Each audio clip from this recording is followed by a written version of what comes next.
அஸ்ஸலாமு அலைக்கும். என்னாச்சுமே என்ன பண்ணிட்டு இருக்கீங்க? இன்னைக்கு மீன் பொரியல், மீன் குழம்பு. இன்னைக்கு சரி மீன் நிறைய இருக்கிற மாதிரி இருக்கு. ஆமாம், இன்னைக்கு நம்ம ரூமில் உள்ள எல்லாருக்கும் மீன் சாப்பாடு இன்னைக்கு. சரி, வெரி குட் வெரி குட். வியாழக்கிழமை மீன் அன்னைக்கு. ஆமாம், செம்மையான மீனாக இருக்குது எல்லா மீனும்.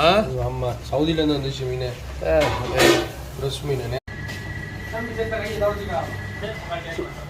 மசாலா ரெடி பண்ணியாச்சு. வறுவலுக்கு குழம்புக்கு மீன் ரெடி பண்ணியாச்சு.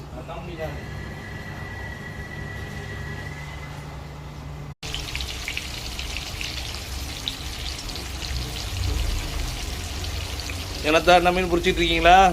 ஆமாட்டா. செம்மையாக ஓடிட்டு இருக்கு போல இருக்கு. பார்க்கறதுக்கு எப்படி இருக்கு? நல்லா சிறப்பாக இருக்குது.